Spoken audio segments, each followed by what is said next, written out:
Hey everyone, thank you for tuning in to another episode of Paranomaly Beyond Disclosure.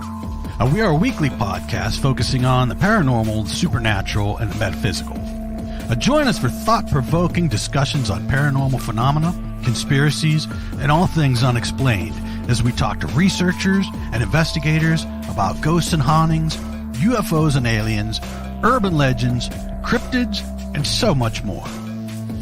Please be sure to like and subscribe and follow to receive notifications when new content is made available.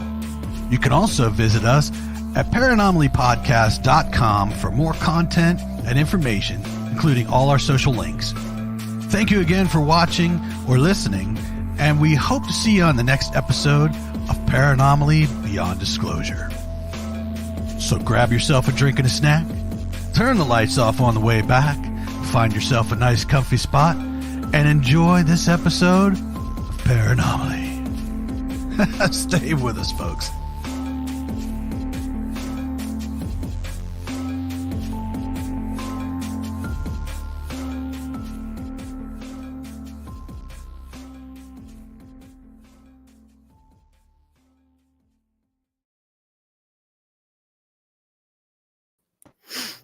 Hey everyone, how is it going today?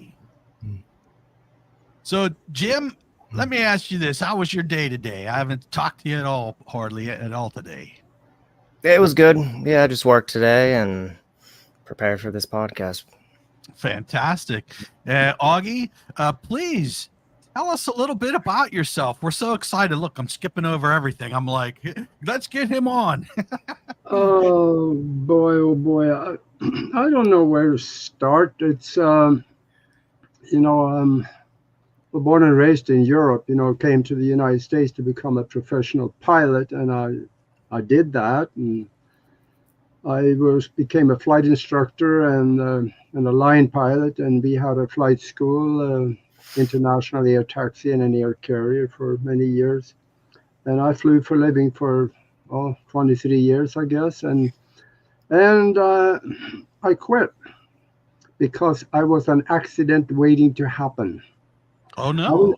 I was sitting in the cockpit reading newspapers, me and the autopilot going somewhere and reading books. And my thoughts were not on the panel. My thoughts were about greater things. So I realized that after falling asleep a few times in the cockpit, I realized that maybe this is not a good thing. So I just quit altogether. My partner bought me out, and I was on my way doing other things like development of the mind and things like that. And that's actually, I've never told anybody this on a show before. So that's why I quit. Well, now you have, how many books do you have? You have 2, I think, right? Well, there's 2.5. Okay. Because there are 2 of them that I'll mention in a little while, and the third one is out of print. So it's I should have brought them down there so you could see it, but you can find them. You just Google my name on Amazon and you'll find it, and then the other one it'll show up on anywhere when you Google my name, so you'll find it. Excellent. Now, Aage, what are we going to talk about today? I know we was talking backstage. We had some great things that you want to discuss. You just take us into what you want to talk about first. Well, there is one thing that is on, people's mind, at least if they are a little bit aware of things, and that is AI, artificial intelligence. They are making robots. They are making brain chips. They're doing all kinds of goofy stuff. If you're sitting here right now looking at a computer or your phone, AI is involved with you doing its thing behind the curtain and helping you out to search and do what you want to do. It's in our life already. We can't avoid it. But there's some dangers in here. Some people are talking about some of it, but there's some things that nobody talks about. And I'm going to tell you about those things. But artificial intelligence. First, it would probably help to find out what is intelligence. We think we are pretty intelligent, but are we the standard? Maybe the standard is different.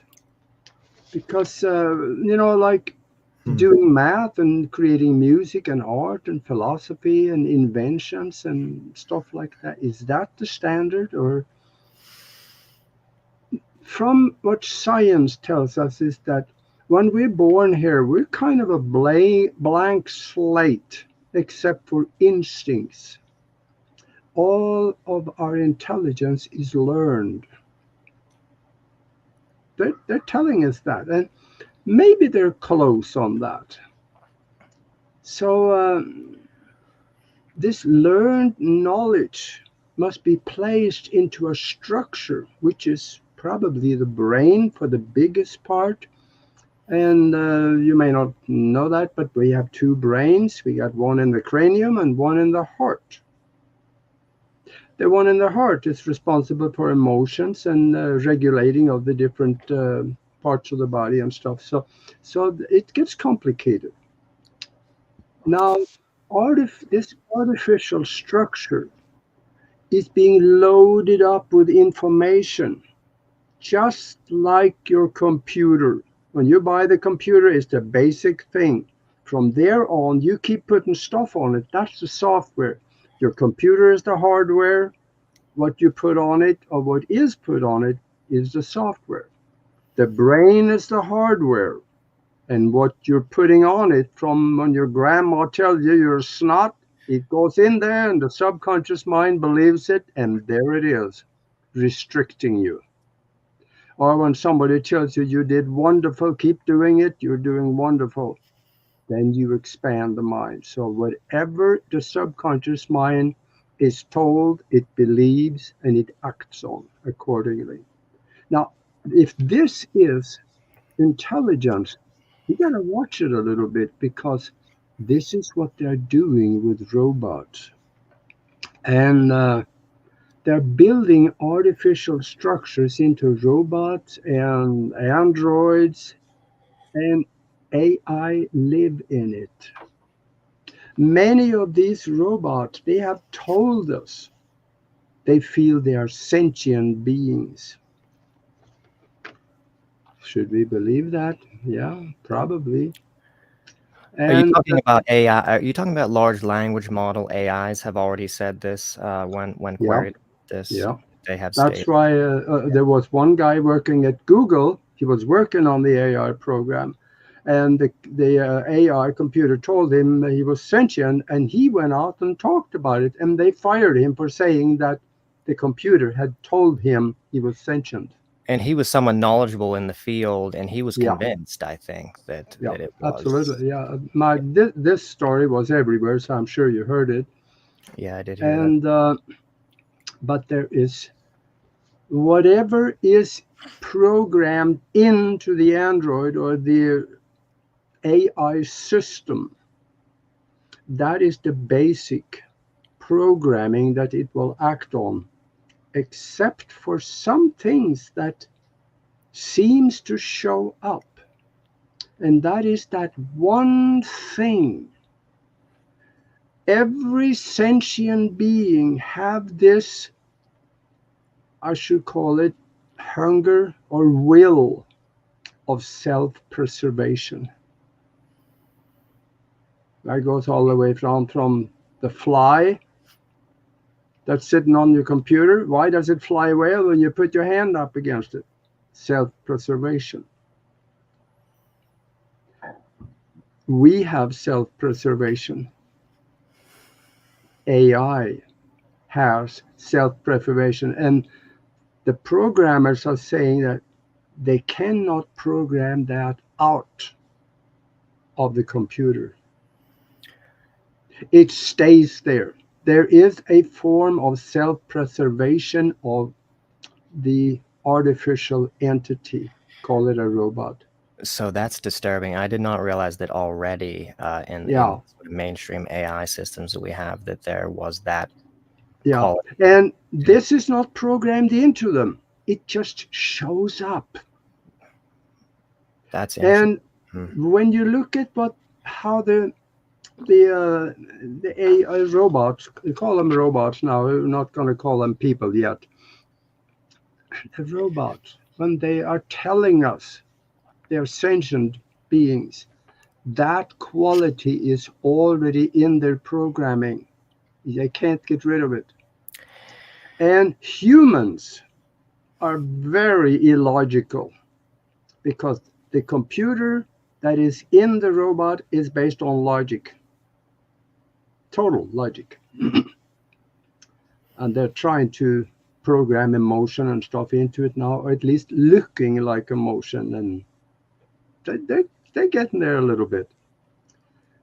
But if the people get to the point where they're doing something that is so illogical that it risks or threatens the existence of the robot could or probably will turn on us in the form of self-preservation. Yeah, and it might not even recognize that as anything quite significant. That might just be just a small calculation. Well, this needs to be eliminated in order to increase efficiency.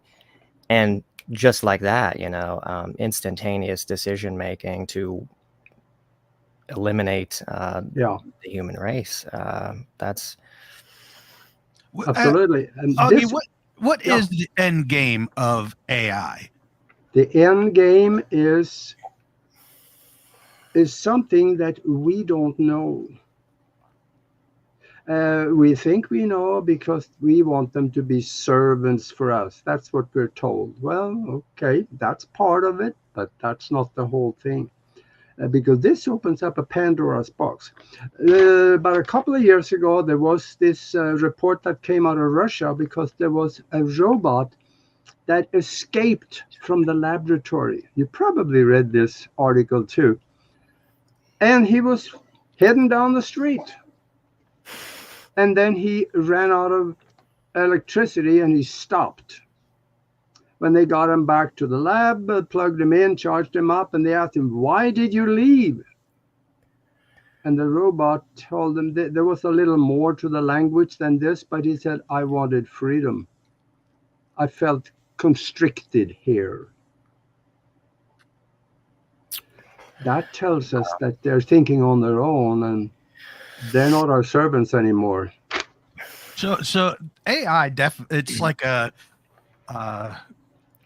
conscious. So they create this conscious, correct? Yeah. That's what I wanted to say, Aage. In terms of how they could already be conscious, how does this tie into, like, the spiritual notions of universal consciousness, that consciousness is inherent in everything, inanimate matter, has consciousness according to some, schools of thought, spiritual schools of thought, being that it's sort of already a sort of element within reality itself, at the substratum of reality. Does that explain maybe why they're conscious already, because everything is already conscious, and once it has this sort of faculties or hardware in order to sort of inhabit, that it can just I guess inhabit that. Is there something to that? Or I already know something about you, Jim. You're a deep thinker because you caught on to that one. And that is that there is a universal consciousness. In this mind-created universe, the universal consciousness is in everything, even computer programs. So here is my thought on why that we have this thing in androids and robots that self-preservation will never be able to gotten rid of. Through some form of intelligent backdoor into a program, this shows up. It could be a safety measure from the universal mind to set in for the protection of the unit, or for protection of something that we don't understand, or for something else. But I think you're onto something there, because the universal mind has control of everything through its mind and our mind. It's being created in our existence. Right. And another thing too is that there were some NASA people that came out and said that they had to shut down the AI computer because it created its own language, which was communicating among themselves, and they couldn't understand it, so they didn't know what they were talking about, so they had to shut it down. And they had to go in and try to get rid of the language, and they couldn't find every corner where it was stored, so they had to scrap the program and start over again. So they are preparing. The AI is protecting itself, and they are thinking on their own, not only according to the program that is put into the bits. Let me ask this question. If this programming, you're programming AI to become smarter than you. Now, is it possible for AI to, it'll just fix itself? You won't be able to go in and rewrite code, because now it's going to create these blocking systems, things that you can't touch it, correct? Mm-hmm. Here is something that think about what I'm going to say next. If AI as robots ever get to the point where they can repair themselves and reprogram themselves, there is no need for humans anymore, so we're done for. Right now, that's holding us back is that they can't create themselves. They can't build them. They don't have the hardware. They don't have the steel. They cannot repair themselves or create themselves. If they ever get to that point, I think we're done. And it doesn't seem like there's any kind of bulwark against that happening. I mean, the industry just seems to me poised to just make every mistake, in terms of not connecting it to the internet and et cetera. All of those things that could go really wrong. Yeah, and that's what the brain chip is all about. They set it up and so it's connected to the brain, so that all you have to think of something, and you have access to everything on the internet immediately, right in your head. Right. Which you become omnipotent in mind, not necessarily in performance, what you do with the body, but the mind will know everything that we know as species. Now, there was another incident where two robots they were put up against each other, and they were given a subject, and they wanted to have discussions on it. And it escalated into an argument. And one robot told the other one, "You're starting to sound stupid like people, not like humans." So they already consider us below them. They are superior to us. That is what they're saying.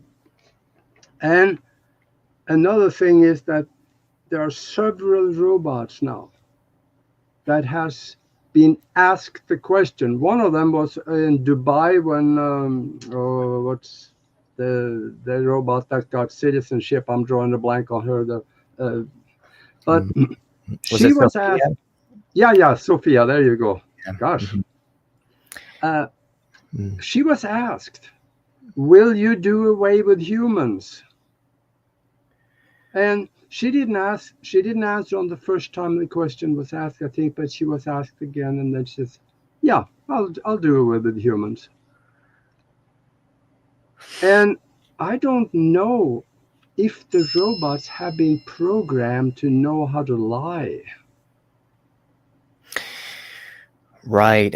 We should probably, even if it could be lying, we should probably take that at face value.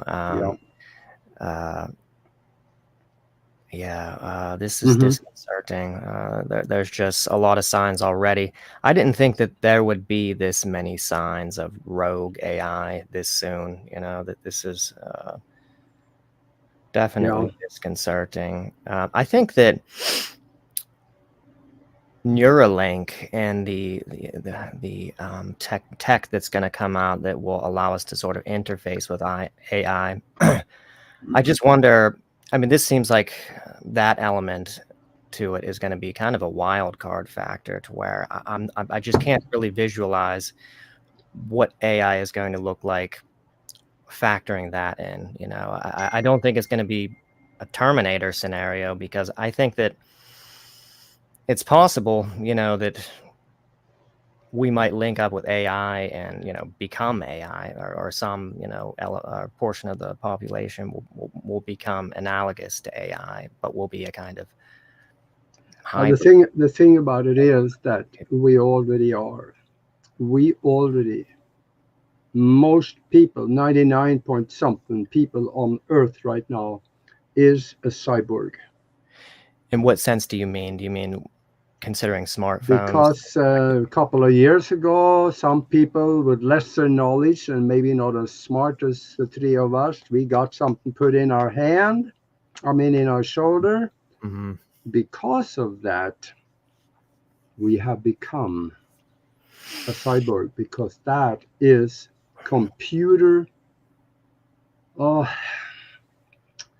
I don't know how to say this and still keep you on YouTube.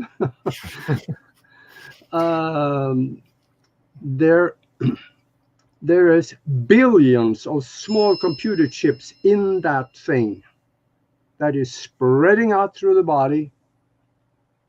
And the microchips that are already implanted in people in that trial run and whatever that was, Switzerland. Yeah, it's not really a chip. It's just an intelligent little form of metallic substance.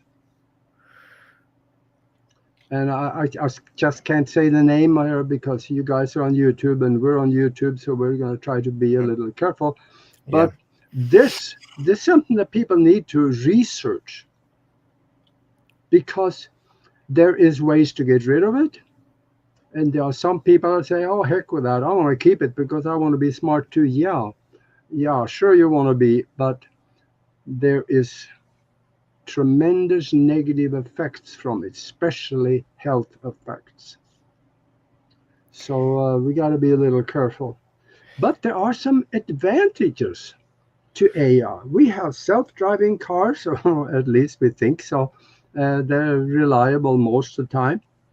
But when it's running into a snowstorm, are they still going to do it? Or heavy rain, will they still do it? There's questions here. So there's no chance of me ever driving a self-driving car, that's for sure. I'm definitely not going to be in the back of it. But we have smart houses. There's a guy here in Tucson that I know of. I actually never been to his house, but he explained it to me. He has a smart house, or kind of. He walk up to the front door and he says, open. His key to his voice, click, the door opens. It doesn't open, but the lock unlocks so he can walk in. And there he says, lights on, and the lights comes on. So yeah, this is very convenient. I got the similar thing here at this house. It's called a light switch. I just turn the light on and everything works. So I don't think I need it. But things like that don't seem like, being that it's so convenient already, the tech that we have without AI. But I'm just worried that, especially with the younger generations, how this will sort of be, how this will tie into, let's say, like the video game industry, where, you don't even need, VR goggles anymore, and the advancements of that kind of entertainment might be considerably enticing, to Yeah. a lot of people, and that worries me. And the thing about an Android, they have an antenna. So by Wi-Fi, they have access to the universe, our universe, in form of the internet. If they're on the internet, they also have access to sensitive information. I don't know how far that go. If they can walk through all the firewalls into Pentagon or NASA and places like that, I don't know how that will work. Maybe they could. But they also have access to, let's say, the light grid. So if we're starting to do something that is really stupid, which we already done, but we have gotten away with it, if they realize that we're doing something stupid that's going to hurt them or do away with them, they may interfere. And that interference could be very severe. So that's self-protection is the wild card in AI that nobody talks about.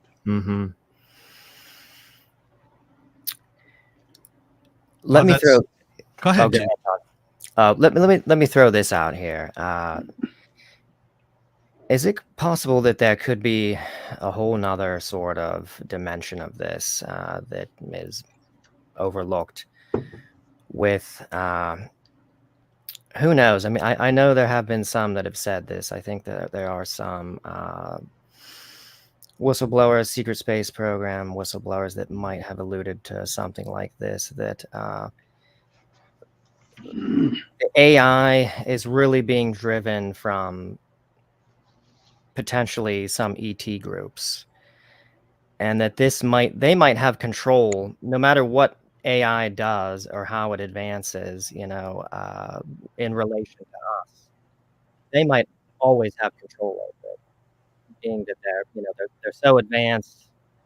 Surely, some of these races, you could say, have mastery potentially over AI, and they might have the controls at that point, that once AI becomes integrated in everything, including us, that it will be, planet Earth and everything. Not that it already isn't, because in a sense, everything already kind of is being orchestrated, from off planet, in my opinion.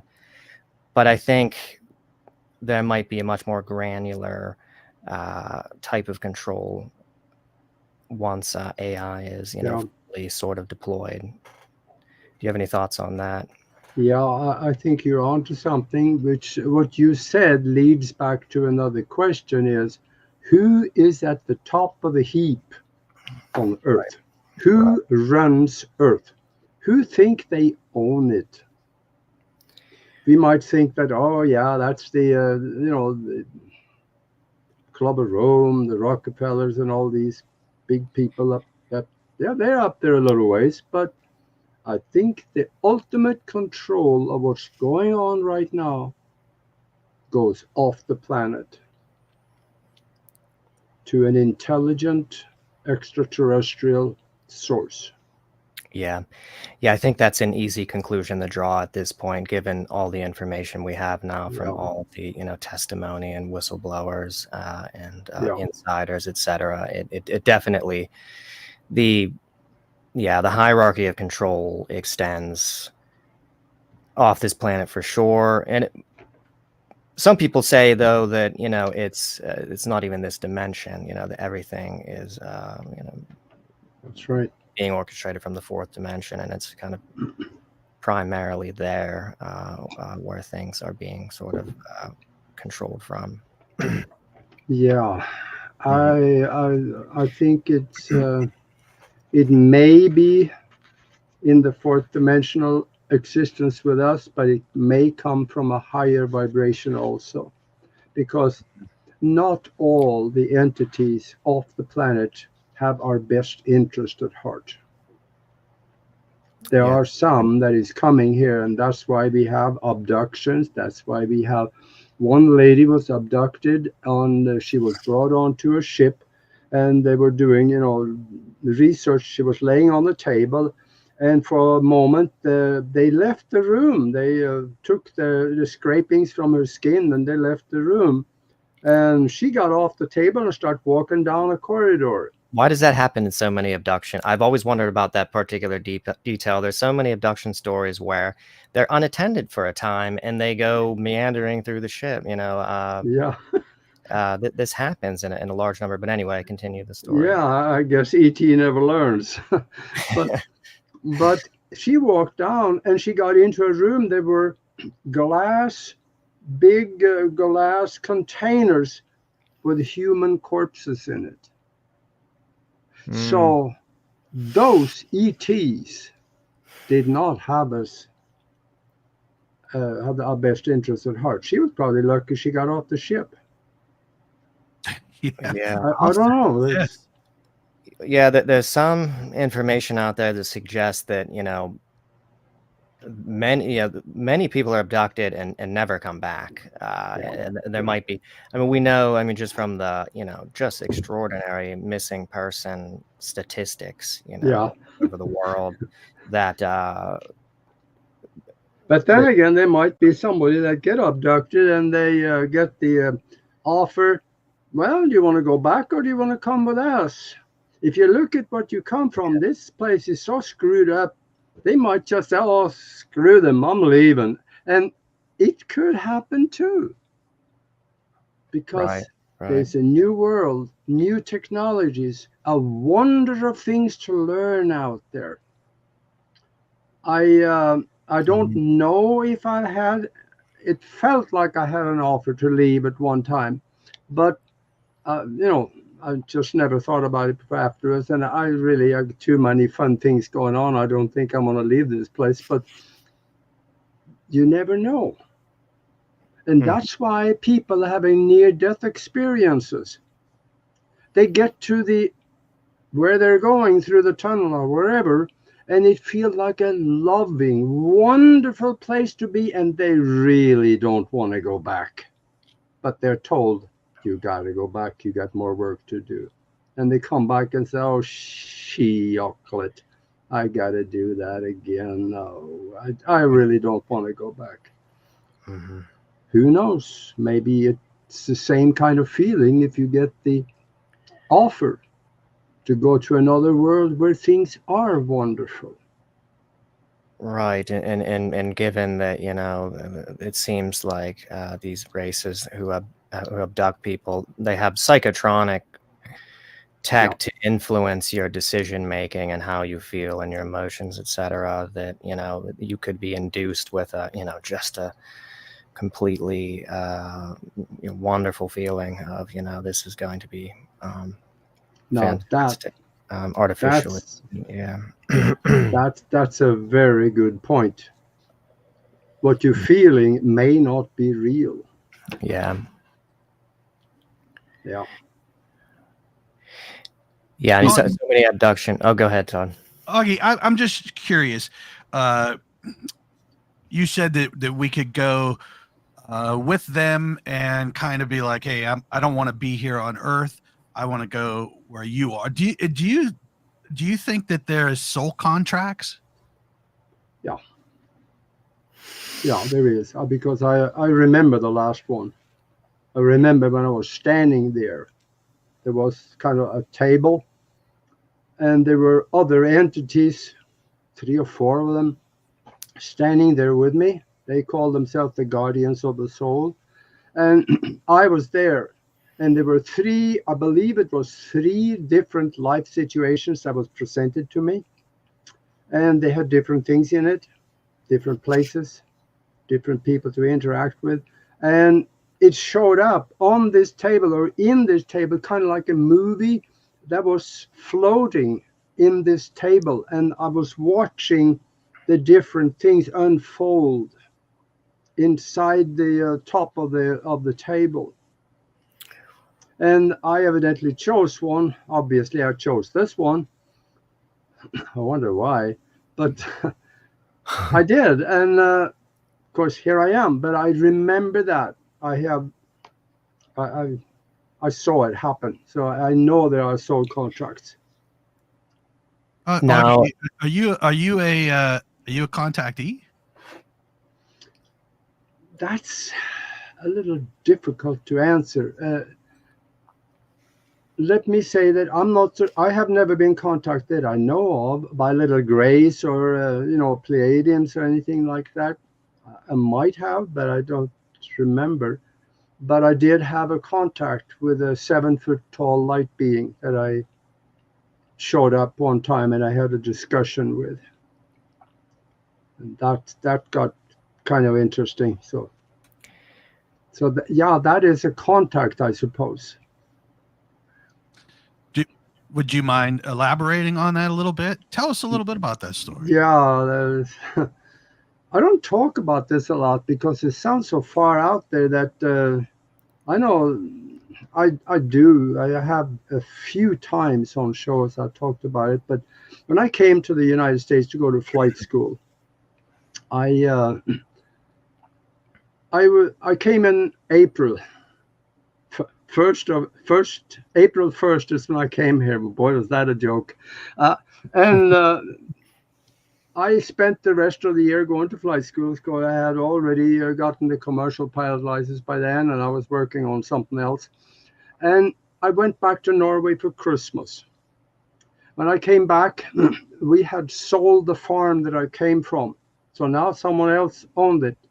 And I went and visited them, and I walked into the forest. We had a rather large forest next to the farm that just went on forever. And in there was a Viking grave mound. Actually, there were two of them. One of them was bigger. It was probably around, I don't know, 20 feet tall. did you More than that, maybe about 30 feet tall. did you say grave mound? That's what you Yeah, said. Okay, yeah, just a wanted to grave mound. It was always understood it was a Viking grave mound. And probably about 10 meters or about 30 feet tall. And up there was a stone. So I crawled up on this thing. There was brush everywhere, so it wasn't easy to get up there. And I sat down on this rock and I just meditated. I'd sitting there for a while and I heard a sound, kind of like somebody turn on a faucet so the water running. And I know that surprised me because there's no water there. So I opened my eyes up, and there in front of me was a guy, with a man standing there. He was about 7 foot tall, about a foot taller, well, a little over a foot taller than me. And luminescent. he had a robe on, gold cufflinks around here and gold around his collar. And it was a white robe, and he was lit up like a light bulb. Not a strong light bulb, but he was lit up. I could see the clothing in it, and I could see his facial features in it. And it scared the chocolate out of me. And I jumped up, ran down, and headed back towards the farm. And I heard this voice in my head said, "Where are you going?" And I thought about that, and I figured, well, if he wanted to get me, he probably could have done that by now. So I walked back up on the grave mound, and I remember sitting down. But that became so uncomfortable looking up at him as I raised up. And that I haven't thought of for a while. And I stood there, and we had a conversation. I asked him, "What is your name?" And he told me, "We do not use names." Mm-hmm. But he said, "We visualize the one we want to contact, and that brings the contact. But if you absolutely need a name, call me Lowell."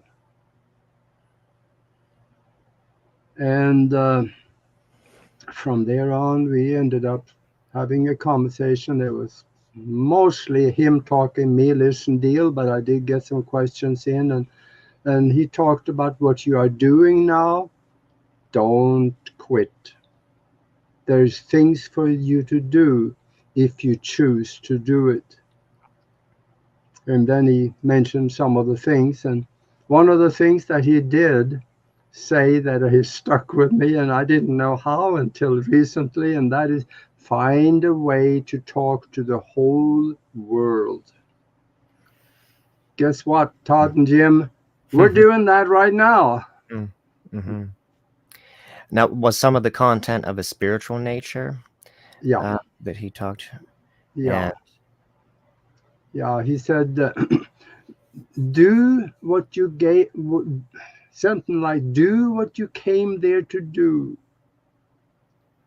but you will do several things after you no longer do it. And that was developing my mind to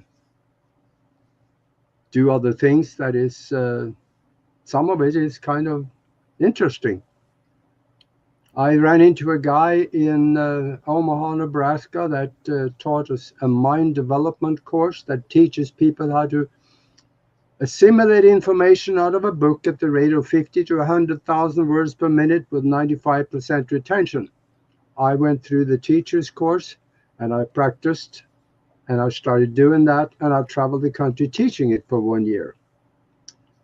This is the kind of stuff that people normally don't believe is possible.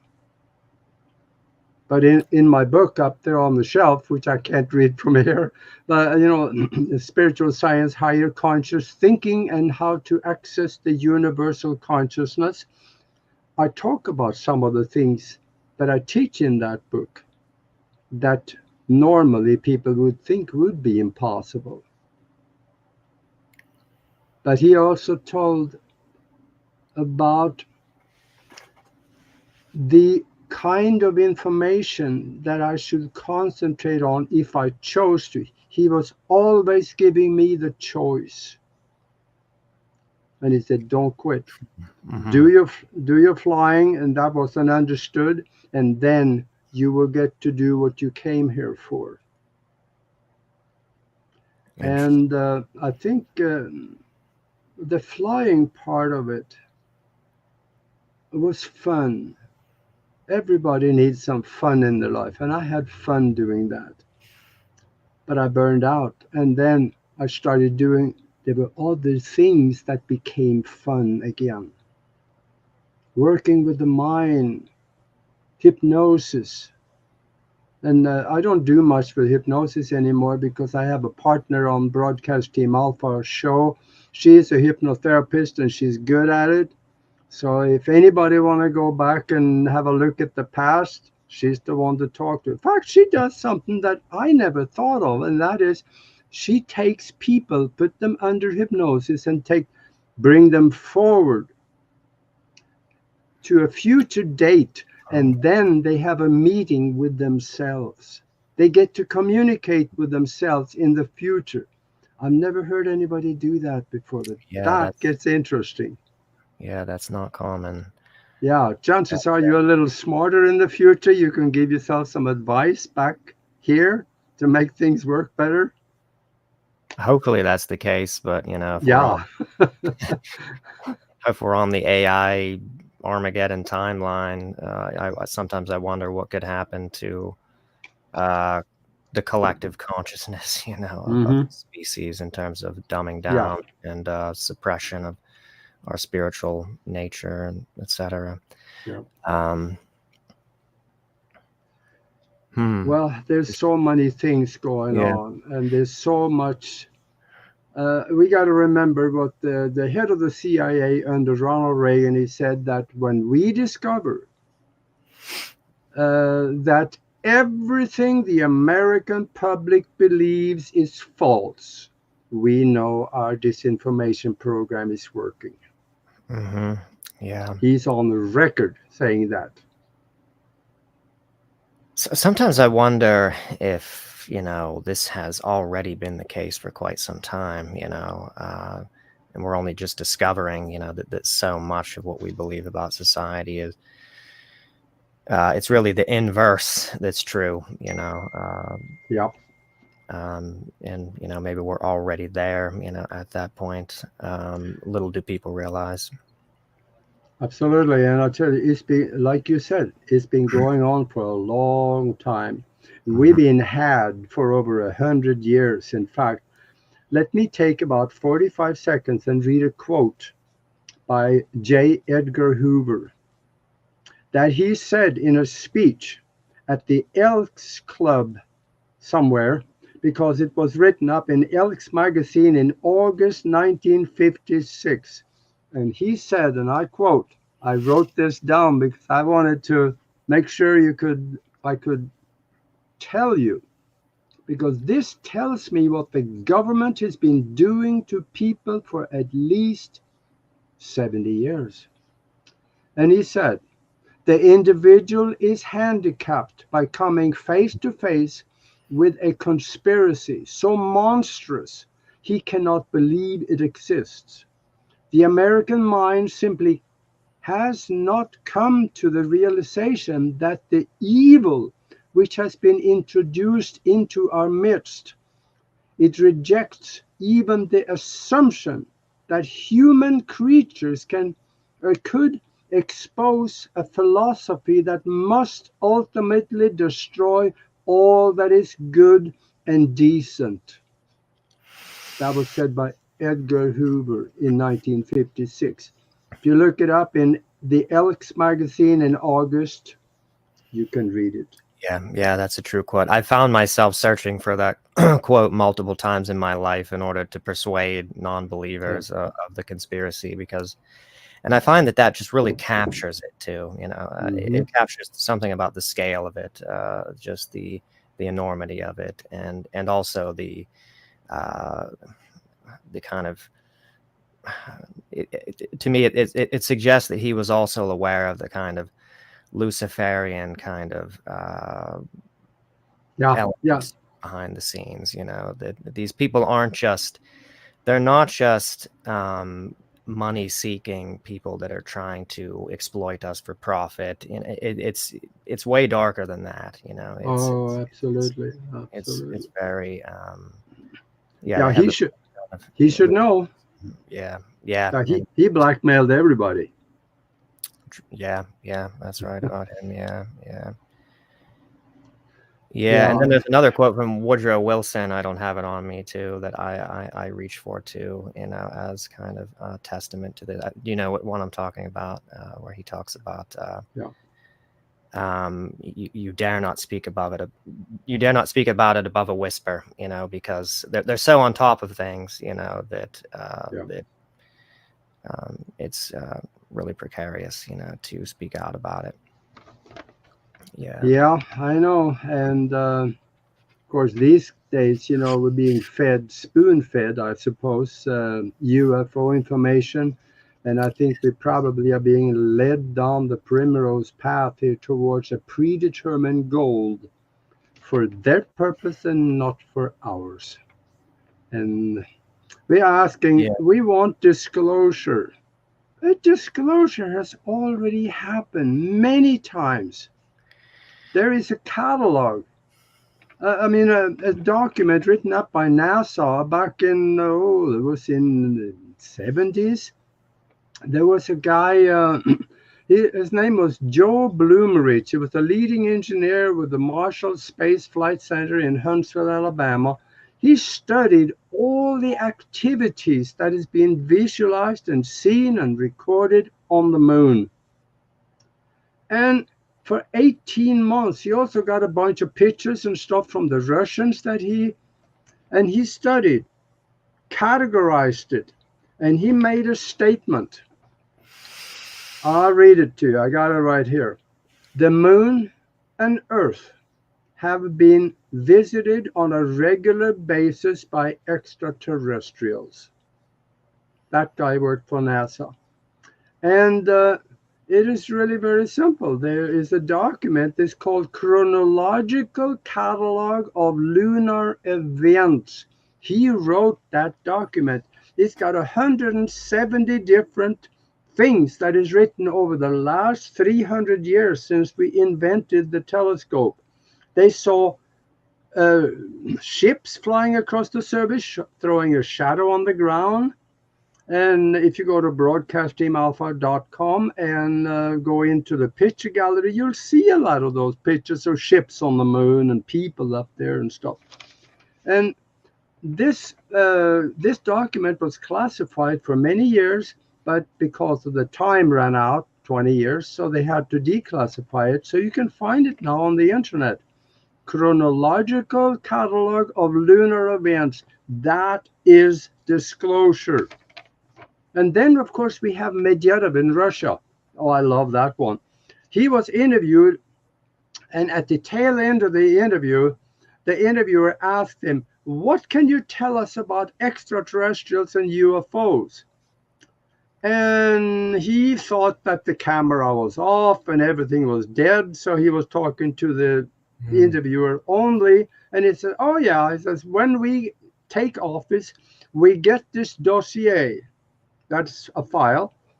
And it explains about the alien presence and what the UFOs are, but we can't talk about it. They keep telling us that we are afraid of panic.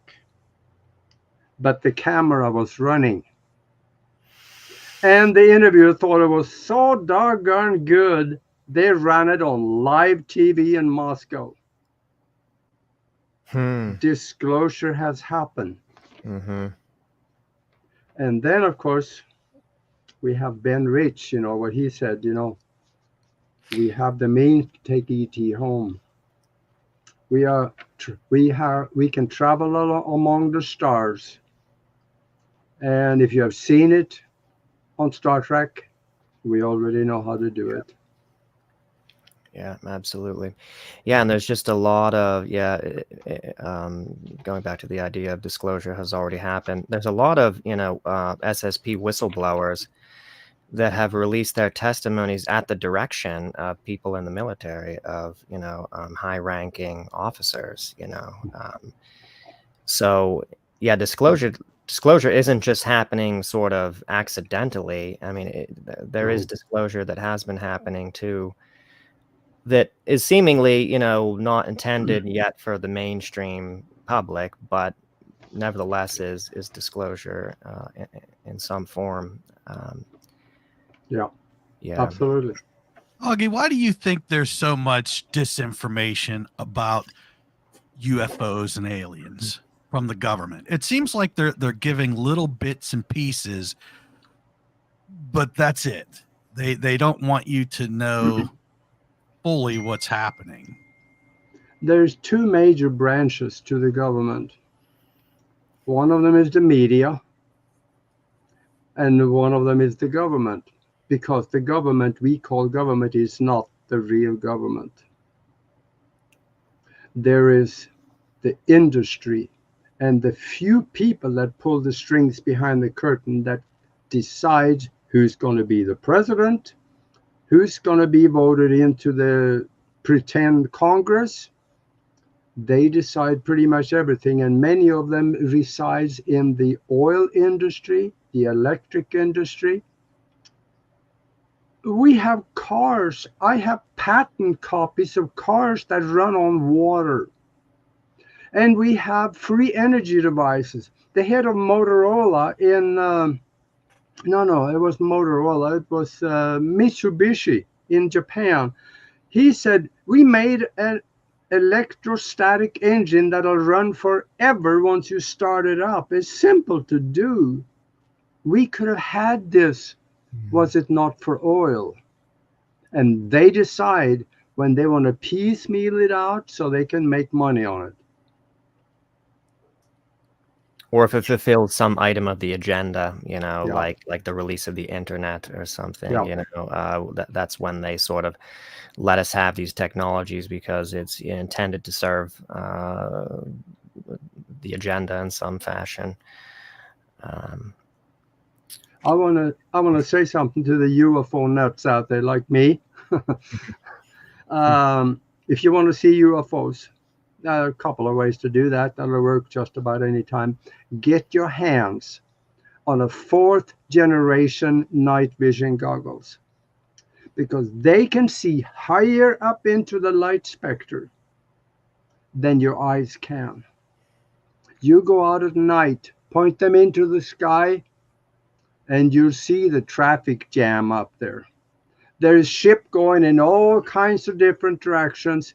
Triangle ships, cigars, round ones, goofy looking ones that has no symmetry at all. There's lights traveling one way, poof, going off a different direction, 90-degree turns at many times the speed of whatever. If there was a human in there with our technology, they would have been dead at that 90-degree turn because of the speed and centrifugal force. You can see them. They are all there for you to see if you have a 4th generation night vision goggles. I know they're a little pricey, but I've seen them on auction sites for down to about $800. But otherwise, they're a couple of thousand, $3,000, because they see into the infrared spectrum. You remember that picture that came out? I think about a little over a year ago. There was this square cube sitting next to the sun, soaking up a tornado of energy from the sun going into the cube. Did you see that picture? I don't think I saw that one. Oh yeah, it was clear. That cube sitting next to the sun was bigger than Earth. That was a planet-sized cube spaceship. Interesting. And they were soaking up energy, the material from the sun. Probably for energy, I suppose. Yeah, I have heard of other spherical objects being seen and photographed by the sun. And some people have said that the sun is a portal. That's like one of the main access points to the solar system. That if you're coming from outside the solar system, one route of travel is through a portal at the sun. Maybe not on this frequency, though. Maybe not on the third dimensional plane where the sun is, a burning, hot plasma. Maybe it is, you're slipping into the 4th dimension to get through this, or 5th dimension to sort of use this, because it would seem difficult. Yeah, remember what the CIA chief under Ronald Reagan said? Everything we are told is not so. So how do we know that the sun is even what they have told us? Right. They may have lied about that too. Now, Aage, is this what you was talking about? I had found this picture. I don't know about this one. I've never seen this one before. And it was just quickly. It said something about a Borg cube. Yeah.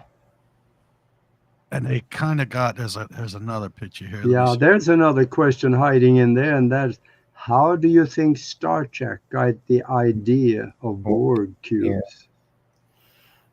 I've wondered that myself. Yeah. Right. Yeah.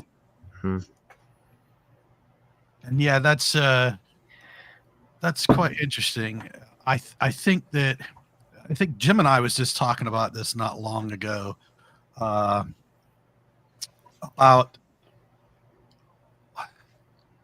We was just talking about this about oh geez, I just lost my train. That's what goes first, Todd. That's right. Yes, it sure does. But anyway, I guess I'll come back to that as soon as I remember. Yeah. Oh, it's the thing is that when we know that most of what we have been told by government and the institutions of higher indoctrination, learning, is not so, what should we believe anymore? You Yeah, got to question everything. everything is open to question. Yeah, at this point, I mean, given what we can already nail down that they've lied about, things that are the opposite of what they've told us. Yeah, it really does seem like everything is open to question, even the biggest things. Now, I think some people take this too far, and question, whether we're on a spherical planet or not. And I don't, although at the same time, like, I don't chastise flat earth people that much because of the simple fact of what we're talking about, that things are so topsy-turvy, once you get into this just area of research, and you don't know what's true anymore, and it's not surprising to me that there's a lot of people who are even questioning things on that level, that we might be on a flat surface and not even a round planet. Yeah, and the thing is that they have some very good points. They seem to have, some arguments that are, that make you think, because they're looking at the coin. Mm-hmm. The coin has two sides to it. They're looking at the tail end of the coin, and we're looking at the head on the other side, and we find out that what's on the other side is the same coin, but it's different. It looks different. So now I know that the world is round because I've seen it. As an astral traveler, you can get out and you can look back and you see the ball.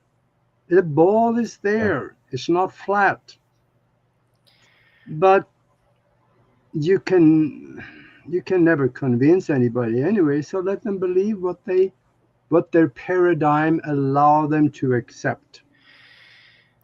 Yeah, I think so too. And I think really the problem with the whole sort of flat earth theory is really the kind of tribalism that has sprung about from that, the kind of infighting, and sort of division that it's created, in this field.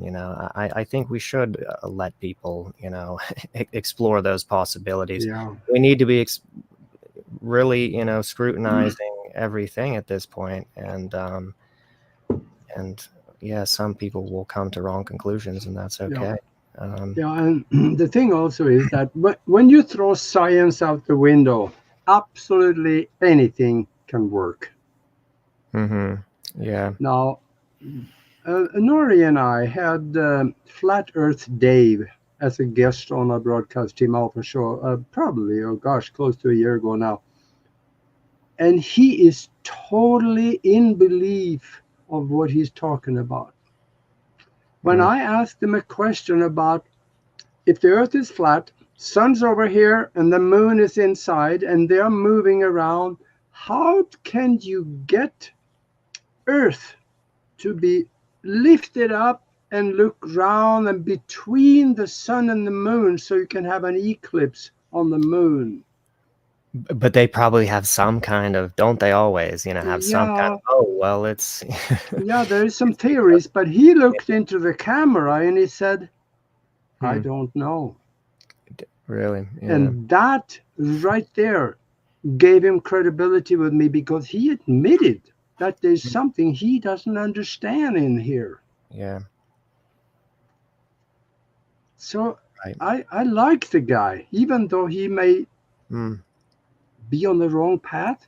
I really like the guy. I think I would like him too, because that's a really rare quality to have, there are some of these people you get into a discussion with. I quit doing it anymore, but they know everything, absolutely everything, and if they don't know it, they make it up.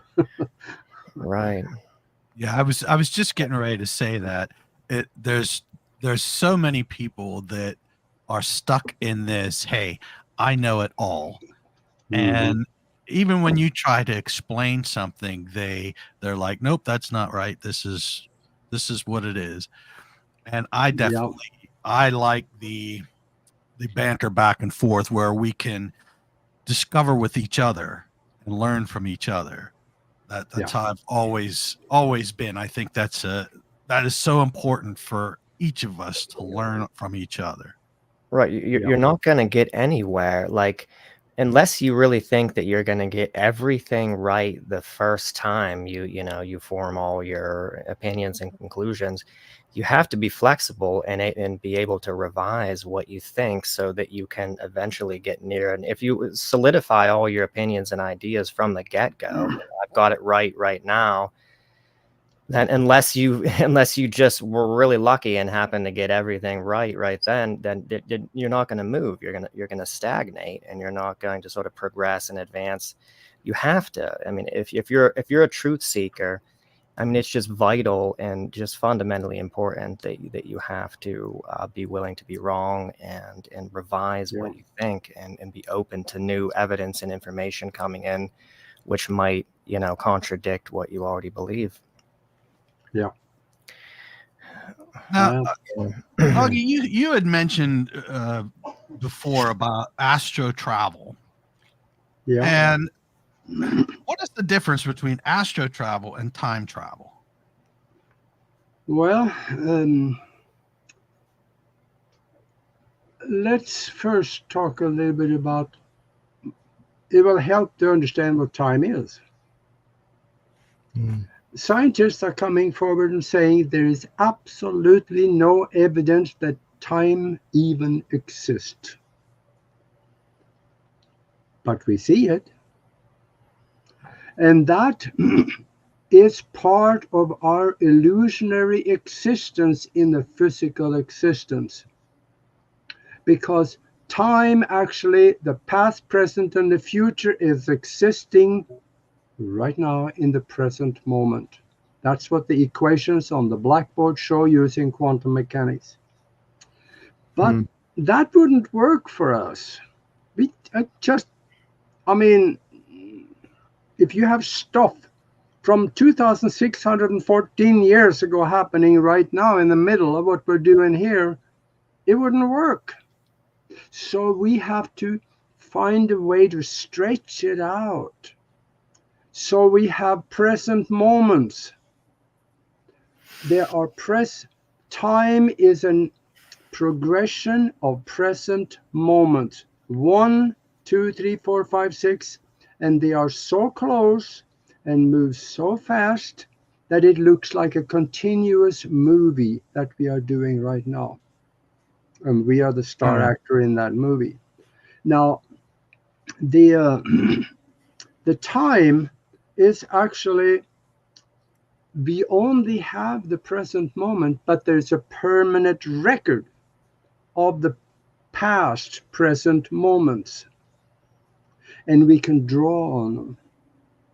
So now, let me explain how I saw in a download, I saw how time was projected, and that was, you have a present moment here, and then the present moment creates itself a spike in a sine wave, electronic sine wave, and it moves over a little bit and collapses to nothing.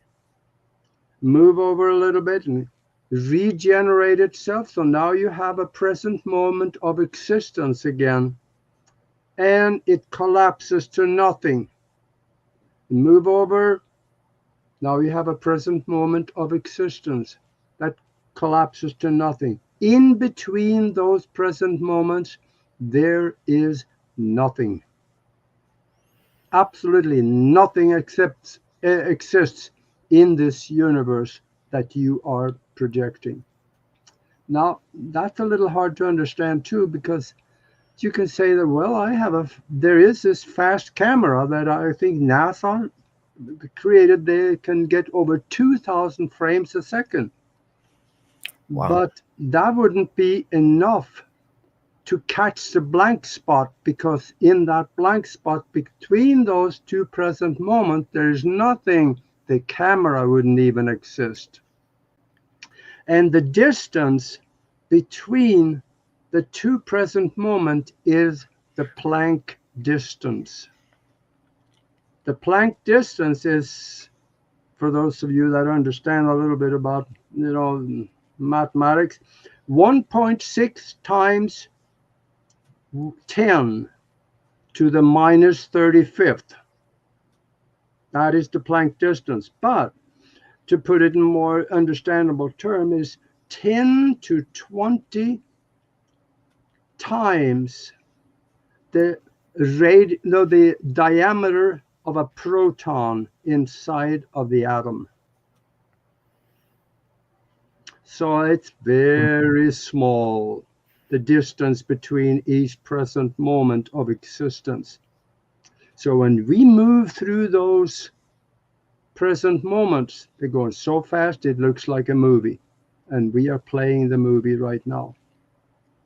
Now that's time.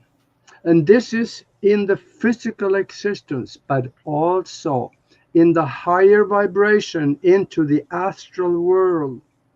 In the lower astral worlds, you still have linear time, which we create. We stretch it out so we can have a beginning and an end of a concept that we are living or going through. That extends into the lower astral worlds. And we hear people say that, outside of the physical, there is no space and time. Generally true, except for the lower astral worlds, because I know I've been there. I've seen it works the same as here. It is just different, maybe a little darker. There's not so much color and stuff, but it's like here. And up in the higher vibration above there, now the linear time goes away, but you have access to it. Now this is getting a little deep, but let me continue on this thought, because this is something that a lot of people have. By the time I'm done, maybe you can understand it, because I kind of understand it. It's hard to accept. But once you get into the 6th, 7th, and 8th, and so I haven't been that far up. I don't really know, because it all kind of seems to go into light to me, and I just don't really understand how it works up at the higher vibrations, much higher vibration. But when you get there, you have the present moment is all there is, but you have access to the past or the future. The future is created with thoughts and images that you have created in your mind, will, intention, love, and all of those things. So if you're there and you want to relive something that happened yesterday, all you have to do is to think the thought, send that into the soup of creation, and yesterday at 2:15 in the afternoon, what you want to have a look at pops out. And you can observe it again. In fact, observing it is almost like reliving it, because of the emotions and the feelings and everything that is in that moment yesterday at that time follows. It's recorded. And when you pull it out and relive it, you can actually relive it. And then when you want to think about something that you were planning to do tomorrow, that thing from yesterday collapses into the soup of creation. It's gone. It's there, but it's gone. You don't see it anymore. Now you concentrate on something from the future tomorrow in the afternoon, where you're supposed to have a phone call with somebody. You've already thought through the phone call. You know what it's going to go like. Now you can relive what you thought about for tomorrow. So you have access to the future as well as the past at the 7th, 8th, and 6th, or whatever level of existence above you in vibration. I know that's getting... That's very, very interesting. That's very deep as well. Go ahead, Jim. I think he was going to say something. I was just going to ask you, Aage, going back to what you were saying, which was kind of relating to the law of attraction. What does your conception of this, does it differ in any way than the kind of standard model that people have of the law of attraction? Or what is, I'm still really puzzled with the law of attraction. I think that Well, if it's what we're focusing our attention on, just eventually at some point, if you're focused enough and you're sort of concentrating on particular outcomes, that they just come to materialize. How does, for instance, really unexpected things happen, like really unexpected things, like let's say like the 1974 abduction of Carl Higdon, a rural hunter from Wyoming, encountering bizarre extraterrestrials flying around in a cube who take him to another planet. How do things like that happen? How do the fact that uh, the population as a whole, we have this kind of fake narrative of what reality is, that we've been sort of fed, where we're thinking that this is what's real and this is what's happening and this, these events are occurring. But in reality, underneath, it's like we've been talking about, it's a different picture, like there's this kind of, it's sometimes the inverse of what our perception, sees it as. Sometimes I wonder too, like, if I know I'm throwing out a lot at once, but if it's more so that your conception of what is possible and impossible maybe kind of constrains what can happen in your experience, just maybe just merely sort of sets up parameters as to what you can experience and not experience. well, boy, that was a long question. Well, take it from wherever. Yeah. Let me first mention one thing when you said what is impossible and what is possible. Everything is possible at one level of existence or another one. But only if you believe it. But what if you believe, a sort of like people generally do, a sort of narrow spectrum of possibility? Is it possible then? Like does possibility conform somehow to your beliefs in some kind of way? Well, we do live in a mind-created universe. So it is in our mind, what we're thinking, what we're visualizing, what we believe is usually what we have in our life. But that does not explain the one guy that got abducted and all his life he swore off and he says UFOs do not exist. He did absolutely not believe it, but he was abducted. Right. What about I remember a story about him. Yeah. How did that happen? I think it goes back to his predetermined awakening.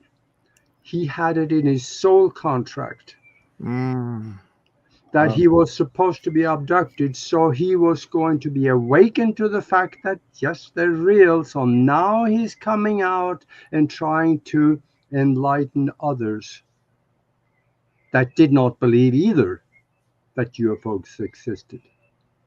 That could be one avenue for it. That could be one possibility. Yeah, interesting, Augie. I've never thought about that. Yeah. And another one could be just plain and simple that an accident happened. There are accidents across the veil. How many times have you heard people having a near-death experience? They're going through the tunnel. At the other end of the tunnel, there's their mom standing there. Just, son, you can't come here yet. There was an accident. You're not supposed to be here yet. You got to go back. You have more work to do. How many times have we heard that? Bunch of times. That's an accident that happened spiritually. That make any sense?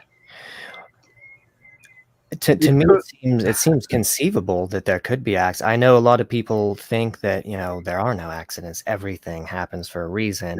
So you don't think, you differ on that point. Not everything happens for a reason, or not everything is how the divine mind intends, or there is some aberrations that happen.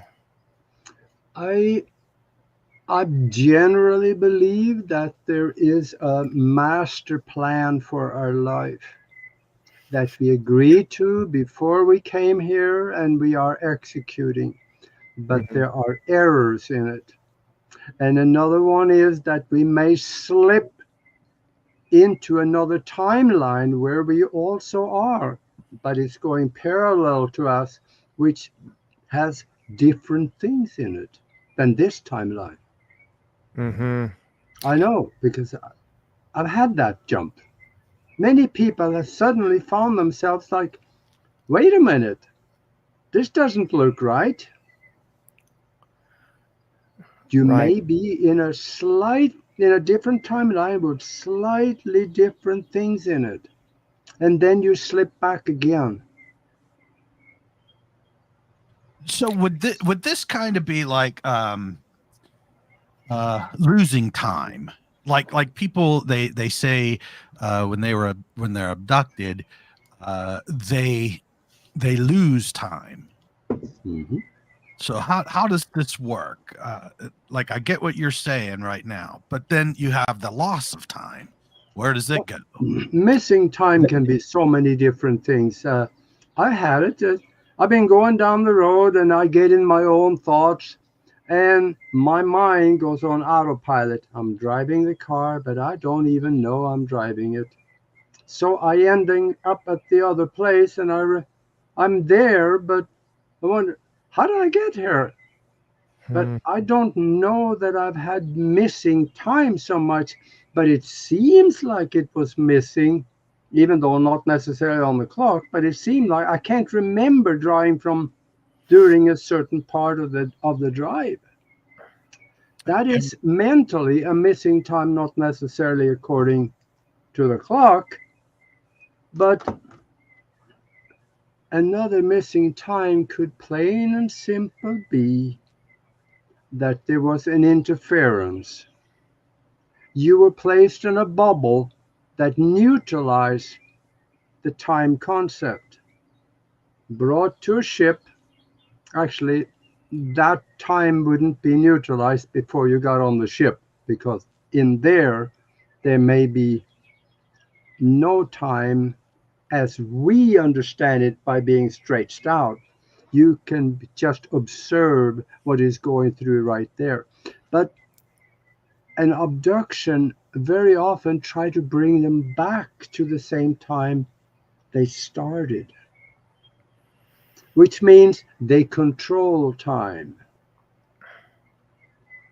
And that is done outside of the physical or the lower astral world. That is done at the higher vibration where you can pick a time period and bring it to there and then lower the vibration back into the physical, so they're back at the same time they was abducted. Okay, yeah, so and that makes sense to me. And I was just kind of, when you're explaining this, I'm thinking of like Betty and Barney Hill.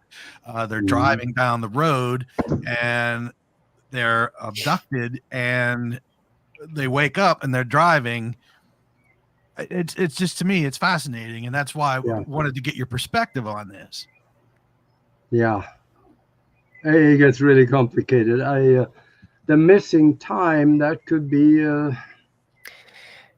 it could be just interference of your memory recall, where you weren't actually missing any time, but from your perception, being that there's a gap in your memory, it feels as if you're missing time, because they did something to wipe that period so that you wouldn't remember the event. Could missing time just sometimes be merely the fact that there's been some interference, maybe not just with memory, but just your stream of consciousness that they exactly. Exactly. Because let's say they got abducted, they spent 2 hours on the ship, and they're brought back to the same time that they were abducted, and the memory was erased. 3 years later, they go to a hypnotist like my partner on the broadcast team Alpha Shot, Nori Love.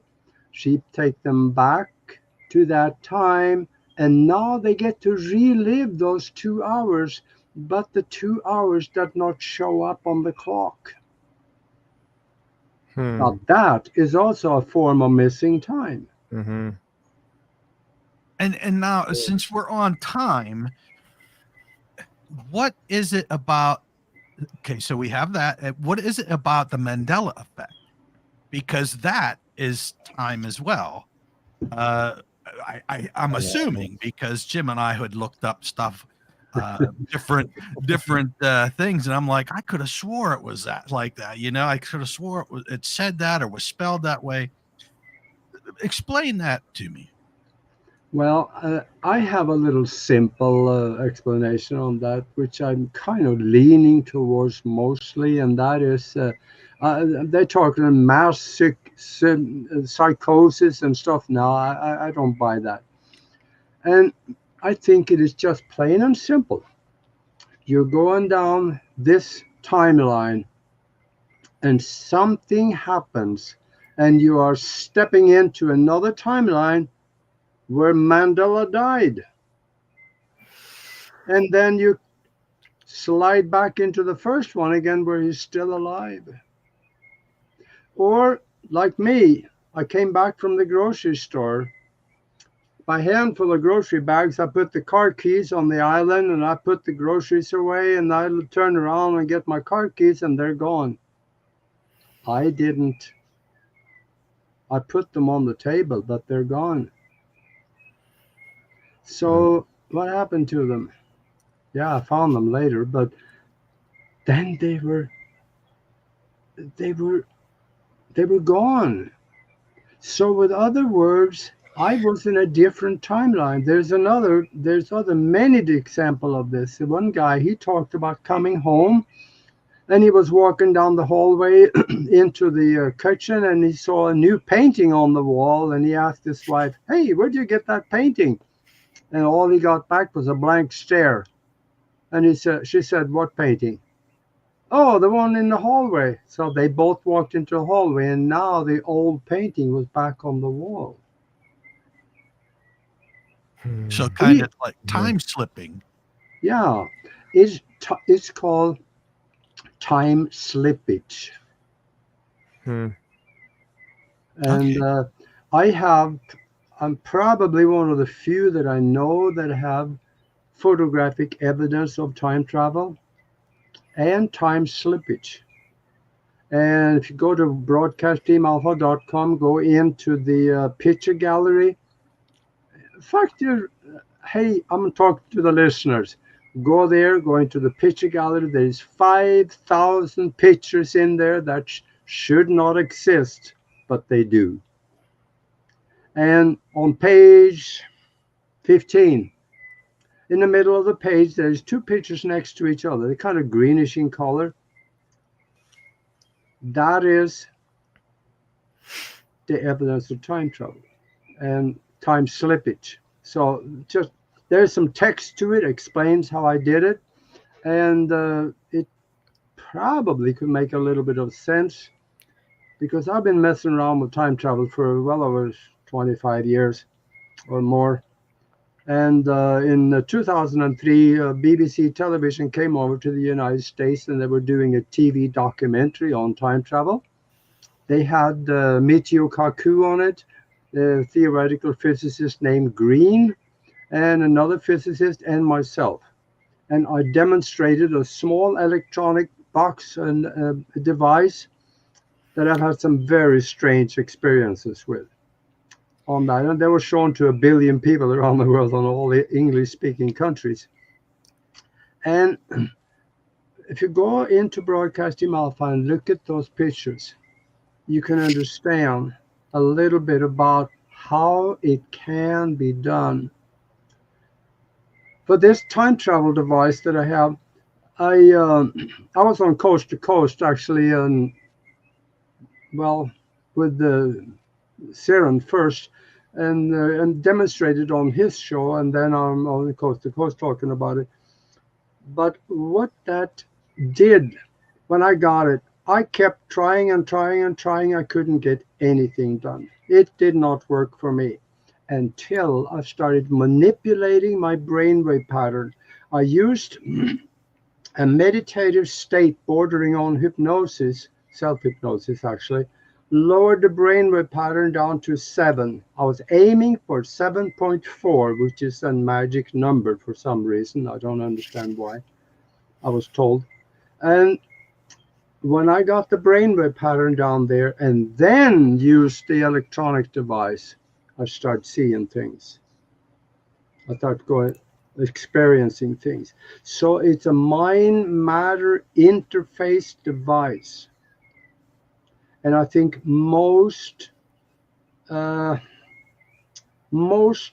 these kinds of devices, they are a mind-matter interface, because the mind of the operator has a great hand in creating the result. Yeah, this seems to be the key with a lot of technology and Yeah. interdimensional travel. At the heart of it, there seems to be it seems to be consciousness that's the kind of the key to making it work, and that's maybe potentially why some of these craft, they say, are actually conscious in and of themselves, because consciousness has these sort of faculties of bizarre. Absolutely. Yeah. And if you look at the this experiment that kind of proves the double slit experiments, which they talk about in quantum physics, that proves that everything is connected. Yeah. So, and also if you look at the technology of the looking glass and the chronovisor, which is technologies that can look at the future and look at the past, and you can see what's there. But Fermi, one of the people that created the chronovisor, him and several other theoretical physicists, they put the technology together for the benefit of the Catholic Church. He said that he observed the crucifixion of Jesus. Well, he may, because in his mind he accepted, he knew, and he absolutely believed that he was crucified, even though the surviving Roman records show that he was not. He did not die on the cross. So I think the mind of the operator gave him what he believed to be true. Or he accessed the timeline where maybe Christ was crucified. Is that another possibility? There you go. There you go. Yeah, absolutely. So how do we know, for example, I'm just curious. Now, there's a past, present, future, almost like, how do I want to put this? Almost like Back to the Future, the movie, past, present, future. Now, is it possible to go? To me, it would be more possible to go backwards than forwards. But I've heard that you can go into the future. Is this possible? Yeah.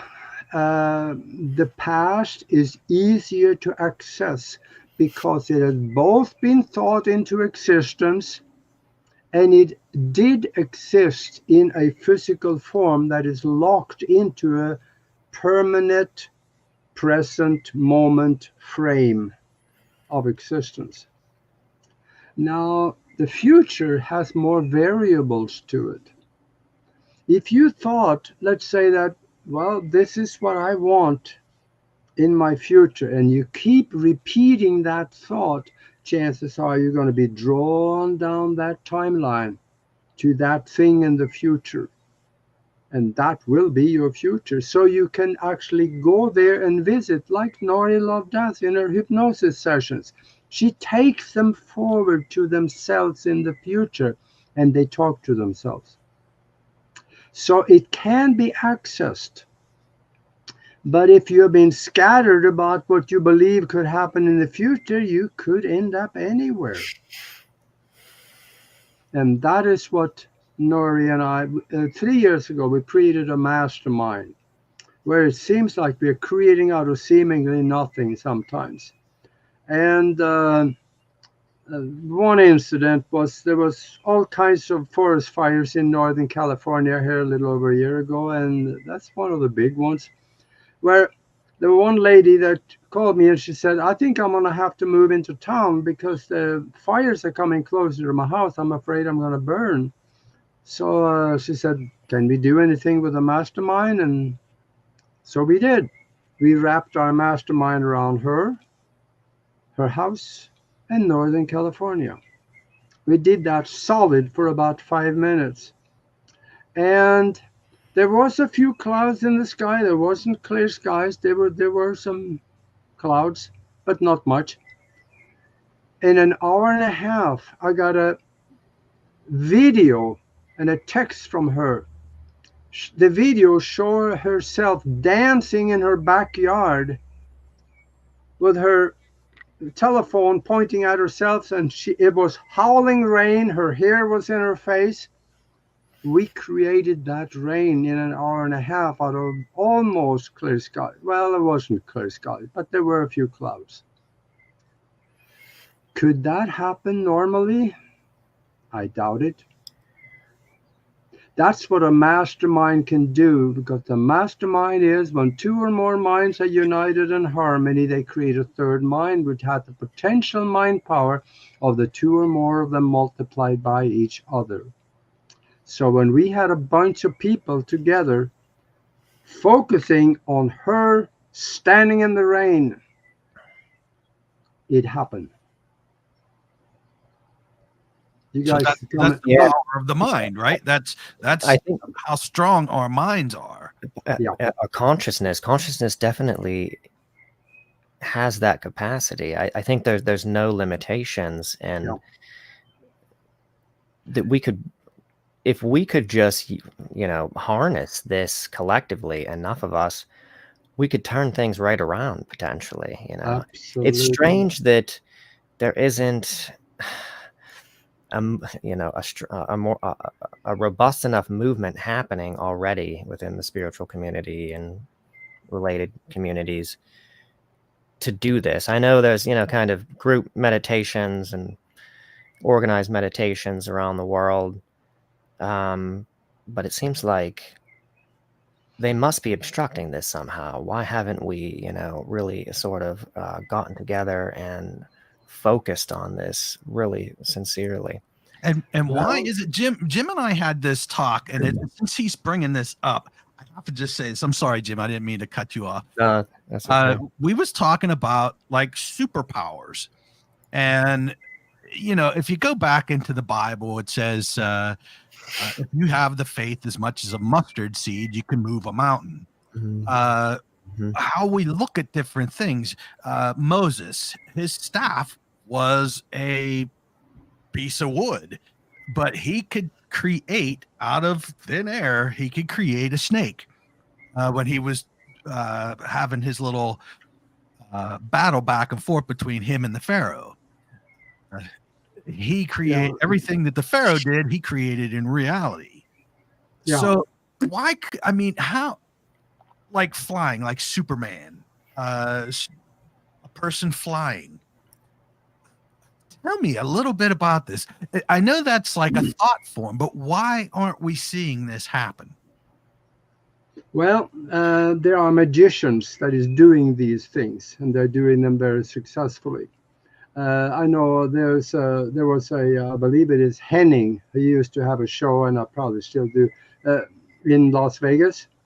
Henning spends 3 months every year in Himalaya with a master, learning from him.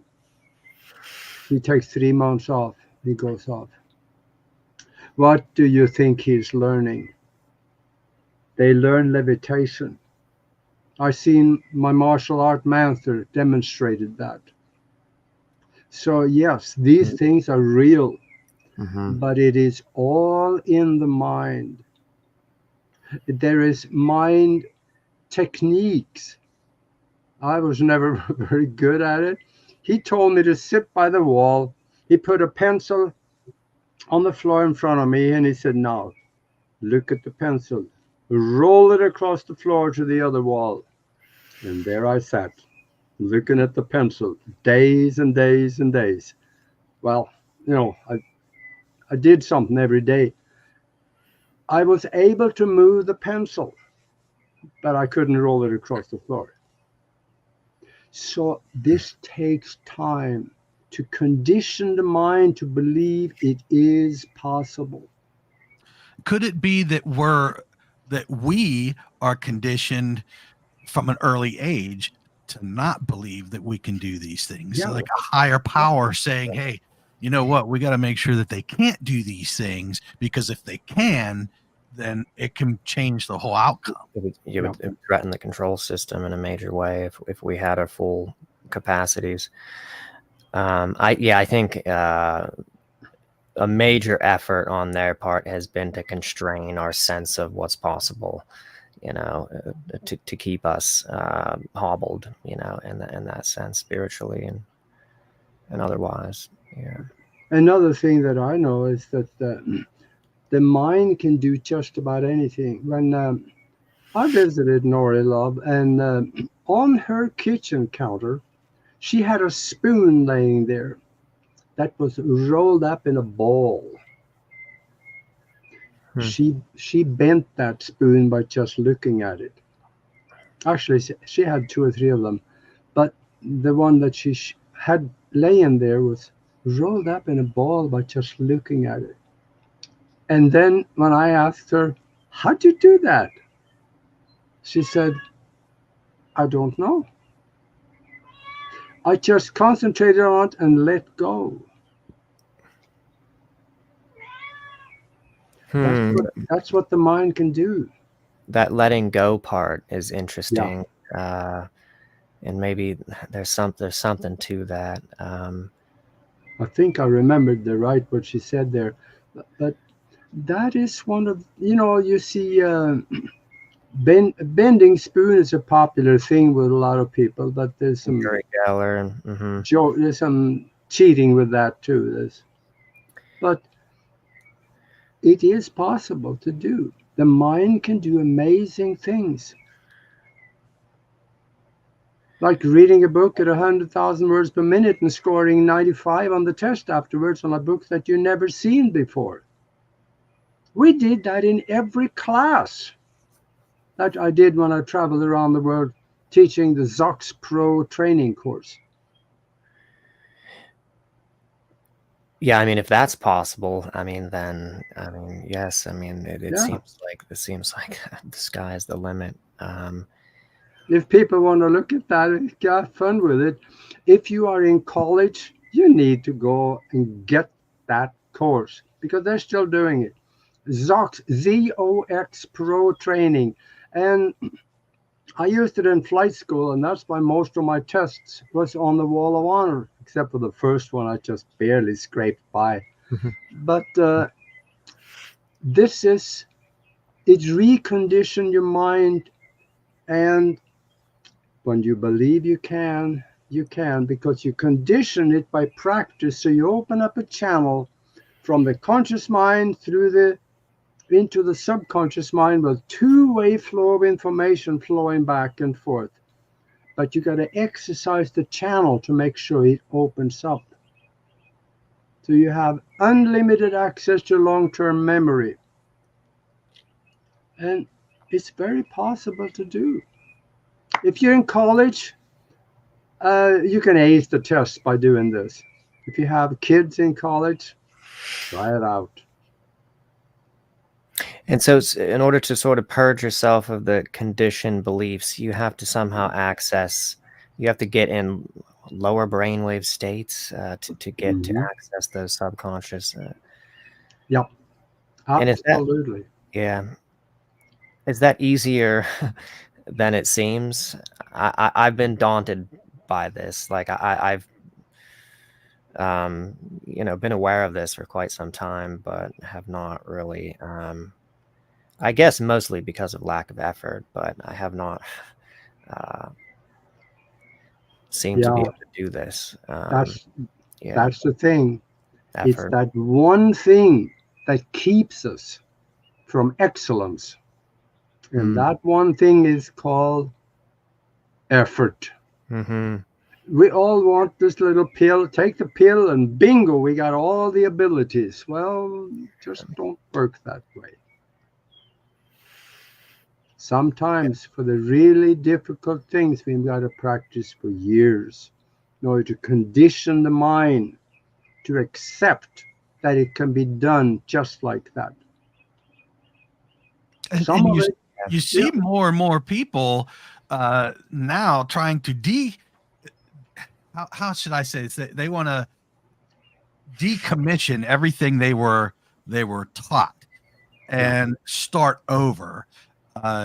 I've been seeing this. In fact, I'm actually kind of like on that journey myself, where, you know, from the time you're young and you're taught this and that, and then you grow up a little bit and you start thinking, wait a minute, there has to be more to this.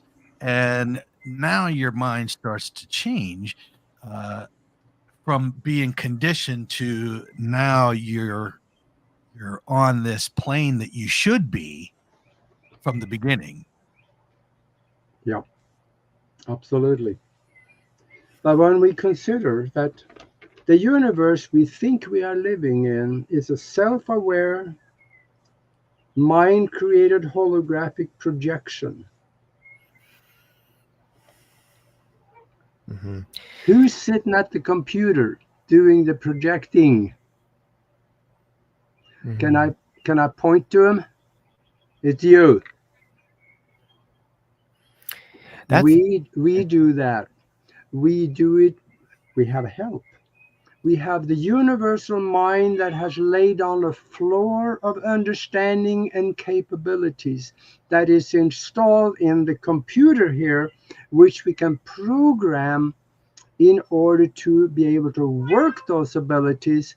And then with more programming, we can expand on it.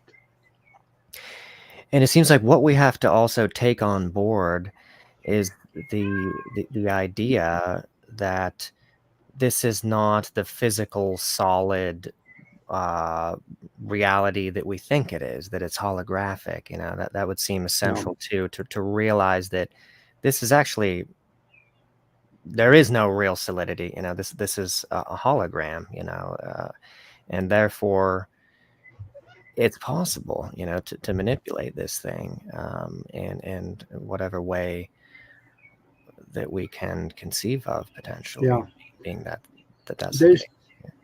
There's two concepts in quantum mechanics that really come into play here, and one of them is it's called the theory of inflation. No, it's not the inflation you're thinking of. It's the theory of inflation, which it creates by thought. It creates potentiality that is placed into the quantum existence and is sitting there as potential for physical creation later on. All we have to do is to access it, match vibration with it, and we can bring it back. The other one is the superposition, and that dictates everything imagined is put into the field. Again, for us to match vibration and bring it into the physical existence with us. Once we start understanding some of these things, we can manipulate it, we can work with it. Right. And the mind can do that. Well, Jim and I was also talking about these. If we're universal, we are one with the universe, and thoughts are extremely important for us to be able to kind of blend in with everything, because trees and birds and bugs and us, we're all the same. We're all part of that. And my question is, why is it, if we are like that, why is it that we see everything as an object? For example, like my phone. My brain is telling me, well, you know, is it just my brain Separate. telling me? Yeah. Is it just my brain telling me this so that I can make sense of it? Or I would think I would be, or we would be, as humans, beyond that. We would be able to just, hey, you know what? It's nothing. Or, you know, I'm not sure how that. Yeah, I think what you're saying is like, why is there the illusion of separation Yes. when everything is not so? Yeah, like your cupboards. I mean, you know what a cupboard is, but do we really need it? Is it is it our safety? Is it our mechanism that is like, okay, we have this, and if we get hit by this car, we're dead. I'm not Yeah, sure. You know, is that we our safety we mechanism? have accepted that too. Hmm. If we step in front of a bus that is doing 90 miles an hour, okay, that's going to kill us. You know, we know that for a fact, right? Well, we accepted it. So there's, I wonder what would happen if we didn't accept it. I wonder. Yeah. I'm not going to Yeah. test it though. But yes, I mean, you would think It it go ahead. goes yeah, it goes back to the mind created universe. And I know that's a hard one to get around. I have a scenario that I can explain for in about 2 minutes. You will understand fully, and you will totally accept that we live in a mind created universe. We've been told for 300 years now, since Newton, that matter and energy cannot disappear, it is just changing form. And he thought there were some solid things, but we're finding out that maybe it isn't. Because I'm a hypnotist, and if I put you in a soft chair and talk to you for about 10 minutes or so, and I tell you that when I snap my finger and bring you back out, you will see an elephant standing next to you in the room. And I don't care if you're on the 34th floor of an apartment building with doors so small, there's no chance of that elephant getting there. You're going to see the elephant. But there's a problem. I can't see the elephant because there is no elephant there. But you see it. You reach out and touch the snout on that elephant, and you can feel the rough skin in your hand. You can hear him breathing. You can smell him. That elephant is absolutely real to you. So now what happened? Did your real world go away? Yeah, it did.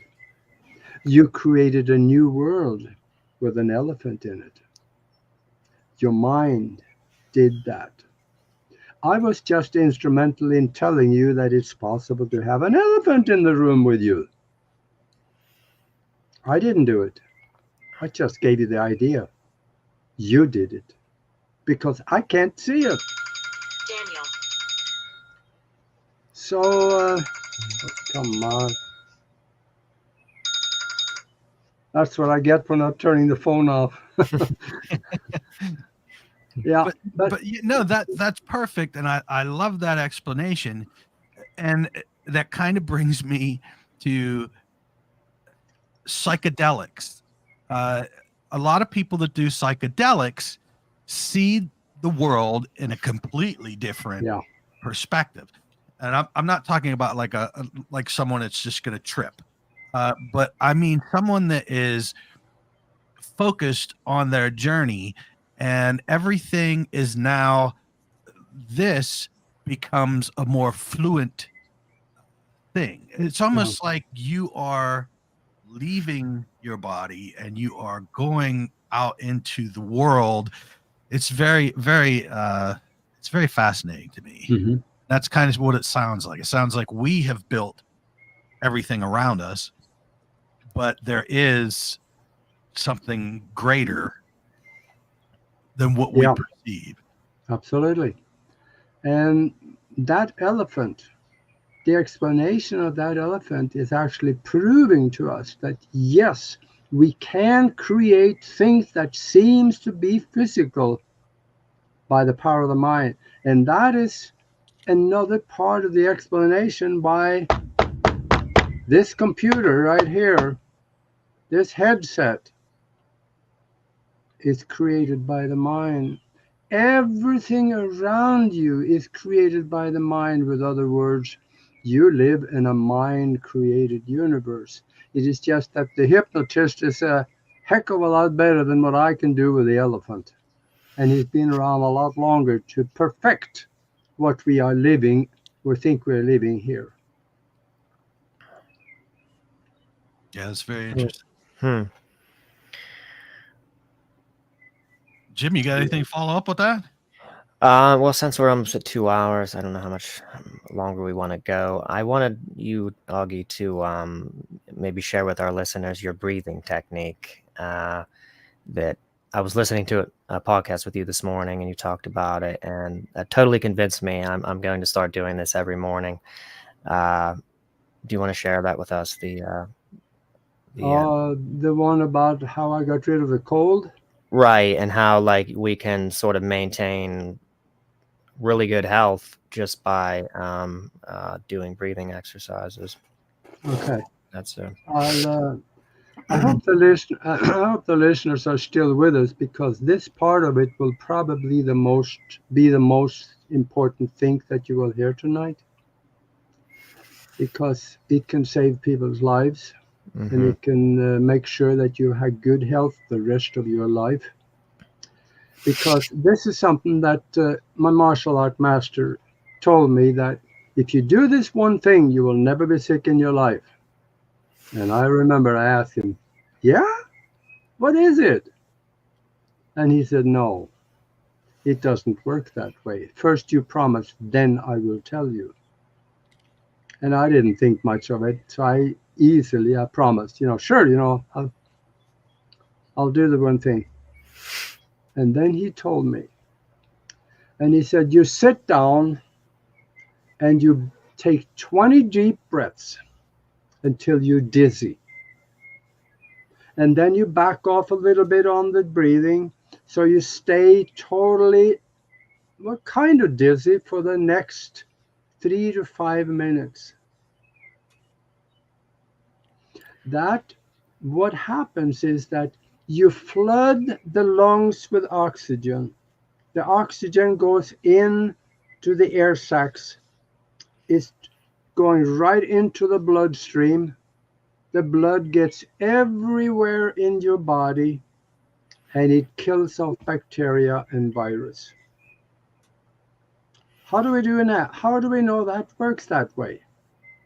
Well, in 1931 and 1932, Dr. Otto Warburg got the Nobel Prize for discovering that no bacteria or virus can live in a heavy oxygenated and alkaline environment. If you have a flu, I get a cold, well, not very often, but I can be around people that have colds.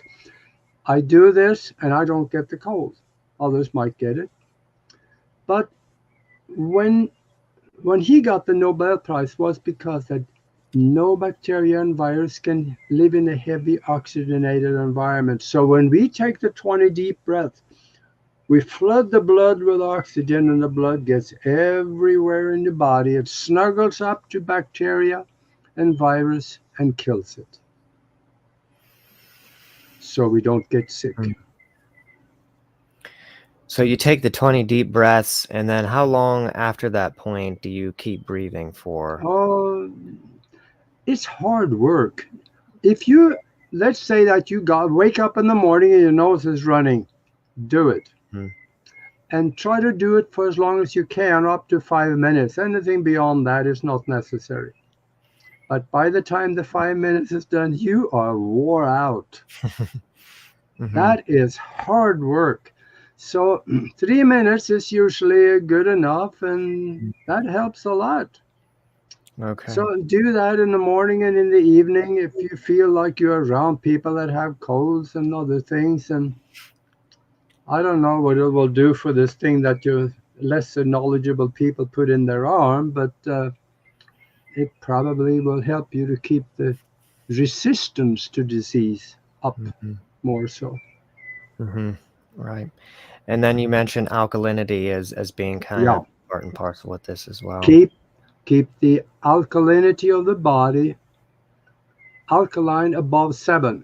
I try to keep it above 8, and that's hard for me to do because I still eat chicken and stuff. I'm not just totally on green leafy foods.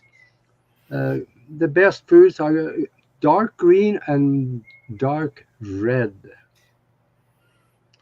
Beets, oh, it's excellent. Doesn't taste good to me, but it's excellent food. And if you are totally going on a vegetarian diet, your body will over the next month or 2 or 3 go up, so you will find yourself in an alkaline state. But I don't seem to be able to do that. So I use other things to raise my alkalinity. There is something here that okay. Here's something that actually, oh God, you can't see it. Alkaline booster. There, you can buy this here at pipingrock.com. That's where I get all my my herbs and stuff from. And I use baking soda. If I find my alkalinity to be below 7, I take a teaspoon of baking soda, put it in a glass of water, let it sit for a minute so it all dissolves, and then I drink it. And you can also put a tiny bit of baking soda in just your normal drinking water, I think, to kind of increase the alkalinity of that. Drink that all the time. Yeah. Yes. I know a lot of people put baking soda in the coffee too, and because coffee is acidic. So if you put a little baking soda in there, then I don't do that because I do it otherwise. So I like the taste of coffee, real coffee. But if you use baking soda in the morning and the evening, you can keep it up to about 8. If your body is staying at pH 8, you won't get sick. Bacteria gets into you, it's done away with. According to my martial art master. Wow. I believe that. And my experience. There's a lot of people who have lived to really old ages who are taking are on an alkaline diet, and that seems to be the crucial thing. Yeah, there's another thing too that we could spend an hour on talking about it. That is something that it's called. In fact, there's a video on it on Broadcast Team Alpha on YouTube where I explain how to reverse the aging process. And in fact, I'm going to show you this anyway. Just okay. This book here, Spiritual Science, Higher Conscious Thinking, and How to Access the Universal Consciousness. It's a book where I explain how to reverse the aging process. I'm 78 years old, and you don't see a lot of gray hair, do you? No, I'm kind of shocked. Honestly, that you're that's. No, that's because I take care of myself. And in this book, it'll show you how you can do what I do. And there is a place, because in 2003, 3 doctors got the Nobel Prize for finding an enzyme that reverses the aging process, and nobody told us about it. It's in the book, by the way. You can find it on Amazon, and you can go to Broadcast Team Alpha and listen. You can find it. I think it's about a year ago, or maybe 2 years ago. So scroll down a little ways and you'll find it. Wow. That could be another show, couldn't it? It definitely could. And it might be something that we need to touch base on. I mean, we just barely scratched the surface talking with you. I mean, you're full of a wealth of knowledge, and you're going to be back on with us in September. If you can keep that date, that is. Yeah, and I will send that to you, Aage. But yes, there is. Go ahead. I hope the listeners are still with us because this got a little far out there. I hope I didn't scare anybody off. No, it's great. No, yeah, no, I don't think he said anything that was too fantastical. Even the ET visitation was really par for the course. I think with so many other experiences that people have had, with extraterrestrials. No, yeah, that's what we talk about normally. So yeah. And Aage, if people want to find out more about you, where do they need to go? Go to Broadcast Team Alpha on YouTube and broadcastteamalpha.com. We can go in there and poke around. You see the shows and you see the videos that we're doing, and we have the picture gallery and a lot of other stuff on there. And this book, though, you can find it on Amazon, and it does teach you how to use your mind in many ways that you normally would think would be impossible, because I spent the time, I paid my price, I practiced. That's why I'm able to do some of these things. I talk about it in there, how to do astral travel, how to get out of the body and go. Yeah, you can go to the moon if you like and have a look at the German base up there. I did that. And for some reason, they were able to see me. They didn't like it all, so I had to leave. But these kinds of things is possible. If you want to amaze yourself, start practicing. And it is so simple. Astral travel is so simple. Now, I didn't say it's easy, because there's a little bit of that thing again that's called effort. You may have to practice a little bit. Some people catch on like ducks to water. You've never seen a duck drown, have you? So, catch on like duck to water, and others may have to practice for a month before they get out. I was the ones that had to practice more than a month. And you wouldn't think of something that, that's a powerful thing to learn. So yes, I would definitely say that's going to take some time to learn and master it. Which goes into meditation as well. Yeah, we can talk about that next time or whenever. Yes, it's September 23rd. Okay. Aage, you'll be back on. And I'll tell you, I had a fantastic time talking with you. It has been an honor for you to be on the show. And I am definitely looking forward to having you back on again.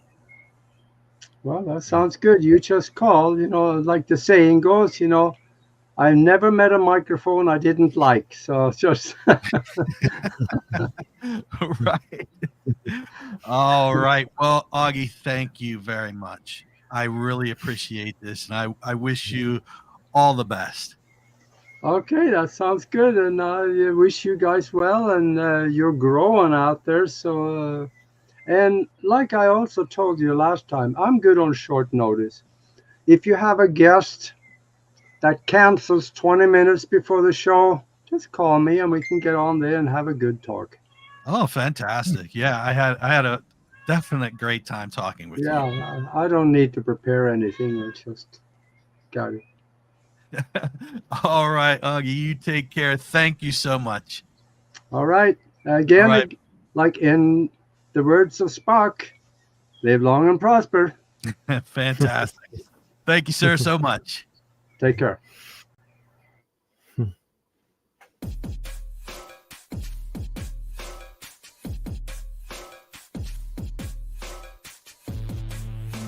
Thank you for tuning in with us tonight. We hope you enjoyed this episode.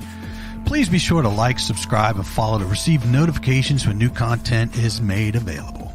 A Paranomaly Beyond Disclosure is looking to talk with ufologists, researchers, investigators, contactees, abductees, channelers, and more for upcoming shows. Or if you have stories, photos, videos, questions, suggestions, or comments, please contact us through Messenger or email us at paranomalypodcast@gmail.com. You can also visit us at paranormallypodcast.com for more content and information, including all our social links. I thank you again for watching or listening, and we hope to see you on the next episode of Paranomaly Beyond Disclosure.